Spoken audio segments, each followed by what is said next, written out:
கதை ஆரம்பம். 2 வயசு பசங்க உயிரை காப்பாத்திக்கன்னு 100 ஜாம்பிங்க ஓடி ஒளிஞ்சு வாழ்க்கையே ஓடுறாங்க. அபாயம்னா தெரியுது, ஆனா அவங்க சந்தோஷமா இருக்காங்கன்னா பாருங்க. அதுக்கு முன்னாடி கதை போகுது. ஒரு பொண்ணு ஏப்ரல் புது வீட்டுக்கு வந்தா. அங்க ஒரு புத்திசாலி பையன் ரை சந்திச்சா. அப்புறம் என்ன, இவங்க 2 பேரும் ஒட்டாதா இருந்தாங்க. சின்ன வயசுல இருந்தே ஒன்னா இருந்தாங்க. ஹைஸ்கூல்ல கூட. ஒரு நாள் ஆட்டி ஏப்ரல பார்த்தான். அவள் காதலனோட இருக்கிறத பார்த்தான். அது அவனுக்கு கொடுமையா இருந்தது. ஆண்டுகள் ஆட்டி ஏப்ரல்ல சொல்ல முடியாம காதலிச்சுட்டு இருந்தான்.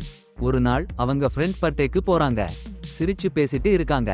லேசான விஷயங்கள்ல பேசிட்டு இருக்காங்க. ஆனா எல்லாம் ஏப்ரல் அவள் பாய்ஃப்ரெண்ட் பிரேடியை பார்ட்டிக்கு கூட்டிட்டு வந்தா. ஆட்டி கிட்ட வா பிரேடியை பாருன்னு கேட்டா. அந்த வேதனையான காட்சியை பார்க்க மாட்டேன்னுட்டு வேற யாரையாவது சந்திக்கணும்னு பொய்ய சொல்லி ஆட்டி மறுத்தான். உண்மையிலேயே ஏப்ரலை அவள் பாய்ஃப்ரெண்டோட பார்க்க அவனுக்கு தாங்க முடியல.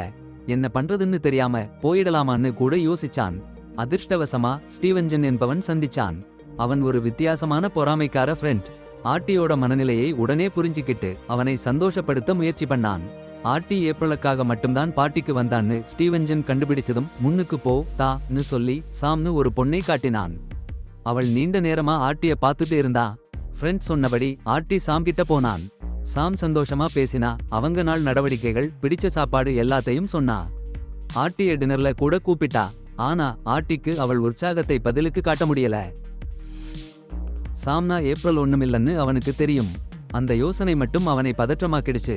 அப்போதான் ஸ்டீவன்சன் சர்ப்ரைஸ் நியூஸோட வந்தான். ஏப்ரலும் பிரேடியும் சண்டையில. ஆட்டி ஒரு நிமிஷம் கூட யோசிக்காம அங்க போனான். ஆனா பிரேடி அவனை பரிகாசம் பண்றான். ஏப்ரலுக்கு எப்பவும் நீதான் காப்பாற்றி வரே, உனக்கு என்ன அவளோட பெரிய ஸ்டேட்டஸ் இருக்குன்னு கேலி பண்றான். ஏப்ரல் நிஜமா புல்லாட்டமா போச்சு. ஆட்டிய போக சொல்றா. ஆட்டிக்கு ரொம்ப கஷ்டமா இருக்கு. அவன் வந்தா ஏப்ரலுக்கு பிரச்சனைதான்னு அவனுக்கு புரியுது. ஸ்டீவன்சன் அவன் கஷ்டத்தை போக்க சிகரெட் பிடிக்க சொல்றான். ஆனா ஆட்டிக்கு ஒரு யோசனை வந்துருச்சு. அவன் இனி அந்த பயந்த பையனா இருக்க கூடாது. அவன் நல்ல நாளை பார்க்கணும்னா அவன் தன்னை மாத்திக்கணும். எதிர்காலத்தை பத்தி நிறைய யோசிச்சுட்டு இருந்தவனுக்கு சட்டென்ன ஏப்ரல் அழுதுட்டு இருக்கிறது தெரிஞ்சிச்சு.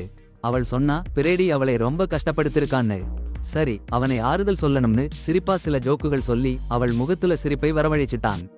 பிறகு ஏப்ரல வீட்டுக்கு போக போறேன்னு சொல்லி அவள் முன்னாடி போட்டிருந்த ஜாக்கெட் பத்தி கேட்டான். அது பிரேடி எடுத்துட்டான்னு ஏப்ரல் சொன்னதும் அவன் உடனே ஜாக்கெட்டை எடுத்துட்டு வருவதாக சொல்லி காத்திருக்க சொன்னான். அந்த நேரத்துல பிரேடி அவன் நண்பர்களோட சந்தோஷமா இருந்தான். ஆனா ஆட்டி வந்து ஜாக்கெட்டை ஏப்ரலுக்கு கொடுக்க சொன்னான். அது பிரேடியை கடுப்பாக்கிச்சு. அவன் ஆட்டியை அடிச்சான். ஆட்டி ரொம்ப காயப்பட்டான். ஆனா ஏப்ரலுக்கு மனசுல ஒரு சந்தோஷம். ஆட்டி அவளை நிஜமா கவனிக்கிறான்னு அவளுக்கு தெரிஞ்சிச்சு. ஆட்டி அவளை பத்தி நிறைய நினைச்சிட்டு இருக்கான்னு ஏப்ரலுக்கு நல்லா தெரியும். அவளுக்கும் அவனை பத்தி. சரி, அவ சொல்ல பயந்துட்டா.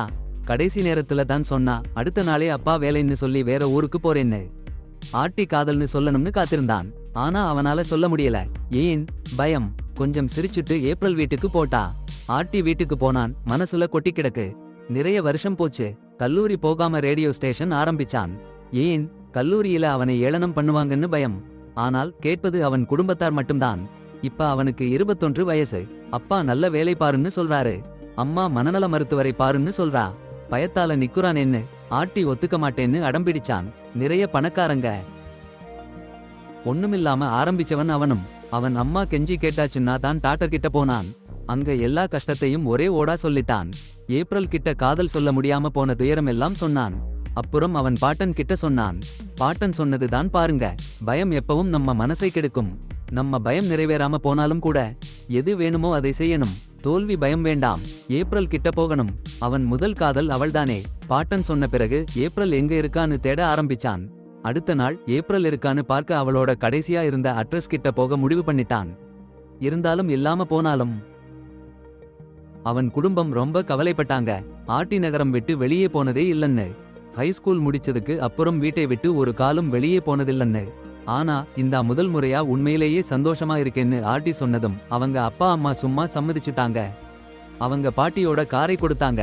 நேரம் கழிக்காம ஆப்பிரிலோட வீட்டுக்கு போற பயணம் ஆரம்பிச்சுட்டான். சில மைல்ஸ் போனதும் ஒரு அதிர்ச்சிகரமான விபத்து. கார் முழுசா நொறுங்கி போச்சு.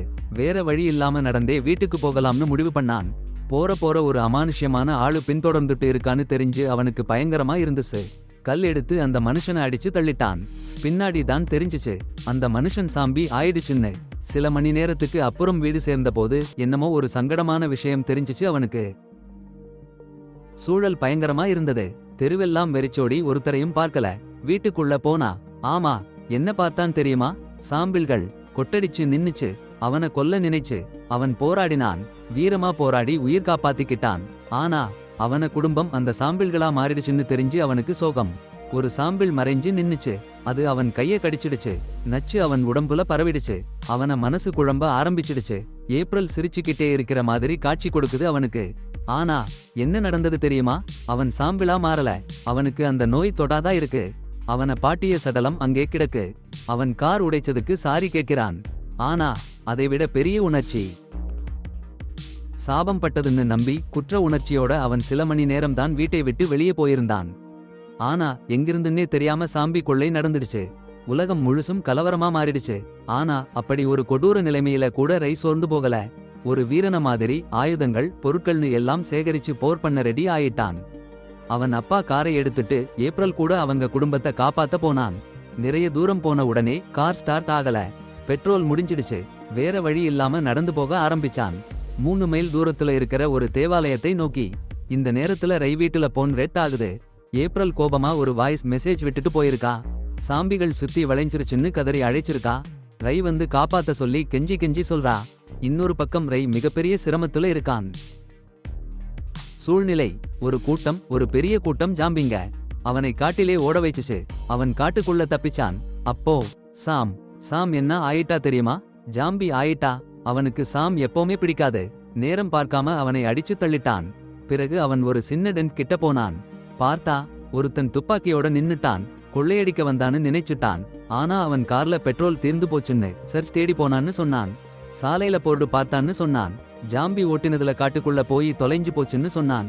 அந்த ஆளு தன் பேர் ஜாக்னு சொன்னான். அவன் அவனை நம்பினான். கொள்ளையன் இல்லன்னு நினைச்சுட்டான். அப்புறம் அவன் பெண் பிள்ளைய ஜெஸ்ஸ அழைச்சான். டென்ட்ல இருந்து ஜெஸ் பயந்து வெளியே வந்தா. அந்த நேரத்துல ஜாக் கேவலமா சொன்னாரு, காட்டுல ஒரு மறைவிடத்தை அவன் தேர்ந்தெடுத்ததுக்கு காரணம் நூற்றுக்கணக்கான சோம்பிகளால நிரம்பி வழிஞ்சு போயிருக்கிற வீட்டு பகுதிகளை விட அது பாதுகாப்பா இருக்கும்னு.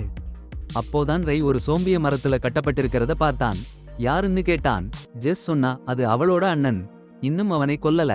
ஜாக் ஒரு மருந்து கிடைச்சா அவனை சரி பண்ணலாம்னு நம்பிக்கையோட இருந்தான்.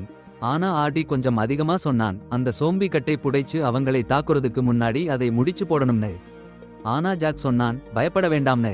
அவன் நல்லா கட்டி வச்சிருக்கான். சோம்பி அந்த இரவு எஸ்கேப் ஆக முடியாதுன்னு. அந்த இரவு ஆர்டி அவங்க கூடவே இருக்க முடிவு பண்ணான். ஜெஸ் கூட பேசும்போது ஒரு ஷாக்கிங் விஷயத்தை சொன்னான். ஒரு சோம்பி அவனை கடிச்சிருக்கு. ஆனா அவனுக்கு எதுவும் ஆகல. அவனுக்கு அந்த வைரஸ்க்கு எதிர்ப்பு சக்தி இருக்குன்னு தெரிஞ்சுச்சு. ஆனா இந்த ரகசியத்தை யார்கிட்டயும் சொல்லக்கூடாதுன்னு ஜெஸ் கிட்ட சத்தியம் பண்ண வைச்சான். யாராவது தெரிஞ்சுக்கிட்டா அவனை ஒரு அச்சுறுத்தலா பார்த்து அவங்க எல்லாரும் அவனுக்கு எதிரா மாறிடுவாங்கன்னு அவனுக்கு பயம். ஜாக் தூங்கிக்கிட்டு இருந்தப்போ ஒரு பேரழிவு. அவனோடையே மகன் எப்படியோ கட்டிலை உடைச்சு வெளியே வந்து அவனை தாக்கினான்.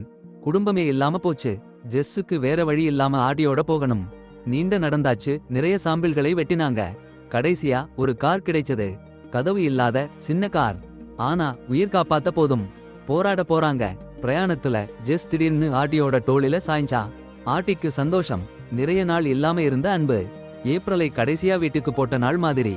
பின்னாடி காலையில ரை ஜெஸ் சர்ச்சுக்கு போனாங்க. அங்க நிறைய மனுஷங்க. பயந்த முகம், துக்கம்.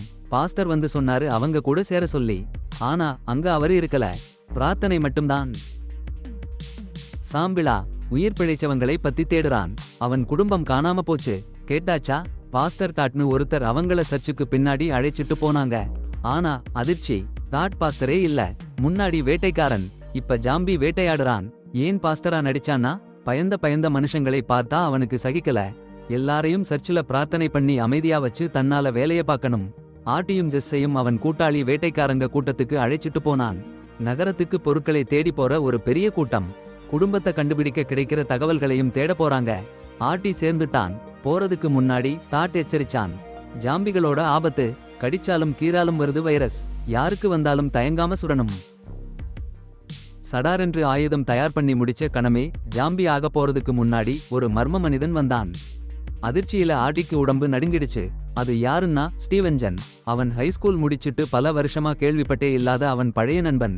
2 பேரும் கதை பேசிட்டு கடந்த கால நினைவுகளை புதுசா சுவைச்சு பார்த்தாங்க.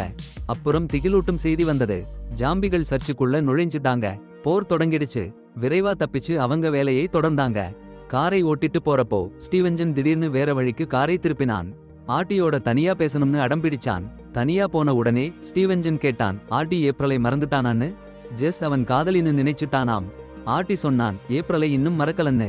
ஜெஸ் என்னமோ ஜாம்பி அட்டாக்கில ஒளிஞ்சு சந்திச்ச ஒரு பொண்ணுன்னு. ஆனா ஆர்டி கவனம் சிறிது குறைஞ்ச கணமே ஸ்டீவென்சன் துப்பாக்கியை அவன் மேல நோக்கினான். அவனுக்கு தெரிஞ்சிடுச்சு. ஆர்ட்டோட உடம்புல இருந்த கடிச்ச காயம் அது ஜாம்பி அட்டாக்கோட சாட்சி. உடனே ஆர்ட் ஸ்டீவென்சன் கிட்ட, நான் இந்த வைரஸ்க்கு இம்யூன், சும்மா இருன்னு அதட்டினான். ஸ்டீவென்சன் சந்தேகத்தோட பார்த்தா ஆர்ட் சொன்னான், சைக்கியாட்ரிஸ்ட் ஒரு மருந்து கொடுத்தாங்க. அது ஜாம்பி வைரஸ் பரவாம தடுக்கும். நான் ஒரு நாளைக்கு 2 தடவை சாப்பிடணும். இருவருக்கும் நம்பிக்கை வந்தது. டாட்டுக்கு இந்த விஷயம் சொல்லாதே, கேள்விப்பட்டாரைய உடனே கொன்னுடுவாருன்னு ஆர்ட் கெஞ்சினான். கொஞ்ச நேரத்துல ஒரு ஹோட்டல் கிடைச்சது. டாட் மற்றும் அவங்க டீம் உள்ள இருந்த ஜாம்பிகளை சுட்டு தள்ளினாங்க. ஸ்டீவென்சன் ஒரு சூப்பர் சமையல்காரன்னு தெரிய வந்தது. அவன் சமைச்ச சாப்பாட்டை டாட் ரொம்ப சாப்பிட்டான். அப்போ ஜெஸ் டாட்டை டான்ஸ்க்கு அழைச்சா. அந்த நிமிஷம் பழைய ஏப்ரல் அவரை ஆற்றங்கரையில் மது அருந்தி மோசமான மார்க் வாங்கி வீட்டில் திட்டப்பட்ட சோகத்தில் கண்ட நேரம்தான் நினைவுக்கு வருது. அப்போது ஆர்டி ஏப்ரலை நடனத்துக்கு அழைச்சான். அவனே தெரியாம காதலை சொல்லிட்டான். மது போதையில் எல்லாம் மறந்துட்டான். ஏப்ரல் அவன் காதலை ஏத்துக்கிட்டாங்கன்னு தெரியாம சடாரென்று சாம்பிள்கள் ஓட்டலுக்குள் புகுந்து டாட் ஜெஸ் அடிச்சு தள்ளினாங்க. ஸ்டென்ஜன் மட்டும் தப்பிச்சாங்க. கடுங்கோபத்துல ஆர்டி அவனுக்கு பிடிச்சவங்களை பறிச்சு போன அந்த கொடிய ஜடங்களை பழிவாங்க சத்தியம் பண்ணான். அடுத்த நாள் ஸ்டென்ஜனிடம் தன் திட்டத்தை சொன்னான். ஏப்ரலோட புது வீட்டை தேடி போய் அவ உயிரோட இருக்காங்களான்னு பார்க்கணும்னு. அவன் மனசுல இருந்து ஏப்ரலோட முகம் போகாது. சாம்பிள்களோட போராடுறதை விட ஏப்ரலை இழக்கிறது தான் அவனுக்கு பெரிய பயம். ஆர்டி எவ்வளவு முதிர்ச்சியடைஞ்சிருக்கான்னு பார்த்த ஸ்டென்ஜன் அவனுக்கு உதவ முடிவு பண்ணான். அவங்க 2 பேரும் சேர்ந்து ஏப்ரலை கண்டுபிடிக்க போறாங்க. அவன் காதலிச்ச பொண்ணு. அந்த பயணத்துல எத்தனையோ ஜாம்பிங்க போராடினாங்க. ஒரு தடவை அந்த பொண்ணோட ஜாக்கெட்டை போட்டுக்கிட்டு ஒரு ஜாம்பி உடனே கைப்பிடிச்சு வாங்கிட்டான். அவளோட ஞாபகத்தை விடமாட்டேன்னு.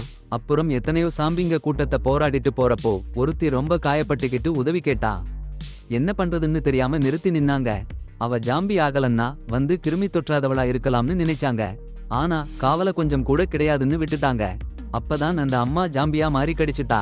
ஸ்டீவென்சன் அவன் கிடைச்சிட்டான். உடனே ஆர்டிட்ட கெஞ்சினான் கொல்ல சொல்லி. ஜாம்பியா மாற வேண்டாம்னு, தன் நண்பனுக்கு தீங்கு பண்ண வேண்டாம்னு. கடைசி நேரத்துல ஆர்டிக்கு குட்பை சொல்லிட்டான். ஒரு நாள் நல்ல காதல் கிடைக்கும்னு வாழ்த்திட்டு. கொஞ்ச நேரத்துல ஆர்டி அந்த பொண்ணோட வீட்டை கண்டுபிடிச்சிட்டான். ஜாம்பிகளை அடிச்சு தள்ளிட்டு சும்மா இருக்காத ஜாம்பிங்க சுத்தி இருக்கிறதுன்னு கண்டுபிடிச்சான். அப்புறம் ஏப்ரல் அழறத பார்த்தான் அவங்க ரூம்ல. போ, இப்பவே போன்னு கத்தி அவளை அங்கிருந்து வெளியே ஓட வைச்சான். அங்க ஜாம்பிகள் நிறைய இருக்குன்னு எச்சரிச்சான். 2 பேரும் ஓடிட்டாங்க. சந்தோஷமா சுத்தி உலகம் முழுசும் திருப்பி விழுந்தாலும் சரி, இவங்க 2 பேரும் சந்திச்சுட்டாங்கன்னு நம்பவே முடியல. ஜாம்பி கடிச்சிருச்சுன்னு அவன் சொன்னான். ஆனா மருந்து சாப்பிட்டதால ஜாம்பியா மாறல. ஒரு மாத்திரை தான் இருக்கு. வேற யாராவது உயிர் பிழைச்சவங்க இருக்காங்கன்னு கண்டுபிடிச்சு அந்த மருந்து விஷயத்தை சொல்லணும்னு அவன் சொன்னான். ஏப்ரல் ஒரு பிணத்து போகும் இடத்துக்கு போகலாம்னு சொன்னா. அங்க பாதுகாப்பா இருக்குன்னு கேள்விப்பட்டாங்க. போறதுக்கு முன்னாடி ஏப்ரலோட ஜாக்கெட்ட கொடுத்தான். பிரேடிட்ட எடுத்து வந்திருக்கேன்னு சொன்னான். பிரேடி ஜாம்பியா மாறிட்டானாம். ஆனா ஏப்ரல் அவள் முன்னாள் காதலனை நினைவுபடுத்தும் ஜாக்கெட்டை எரிச்சலா எரிஞ்சிட்டா. நீண்ட கஷ்டமான பயணத்துக்கு அப்புறம் அவர்கள் பிழைச்சிருக்கப்பட்டவங்க முகாமை எட்டி பார்த்தாங்க. அங்கே ஆட்டோட குடும்பத்தையும் கண்டாங்க. அதிசயமா அவங்க உயிரோட இருந்தாங்க. ஆட்டோட அப்பா பெருமையால பொங்கி தன் பிள்ளைய பாதுகாச்சிட்டு வந்ததுக்கு அவனை பாராட்டினாரு. அவன் சாதனையை கொண்டாட எல்லாரையும் கூட்டி சாம்பி அழிஞ்ச கதைய பகிர்ந்துக்கிட்டாங்க. அப்படி அவங்க ஆழ்ந்து பேசிக்கிட்ட நேரத்துல டப்புல் டப்னு சாம்பி கள முகாமோட பாதுகாப்ப உடைச்சு உள்ள நுழைஞ்சிட்டாங்க. சட்டன்னு எல்லாரையும் கடிச்சுபுட்டு ஓடிட்டாங்க. ஆட்டோட குடும்பமும் கடிபட்டுச்சு. ஏப்ரலை காப்பாத்த ஆட்பாடுபட்டாரு. ஆனா அவனும் கடிபட்டுட்டாரு. சாம்பி வருஷ் மறுபடியும் அவன் உடம்புல பரவிடுச்சு. வேற வழி இல்லாம ஏப்ரல் அவள் காதலனோட உயிரை எடுத்தா. கதையோட முடிவு இதுதான்.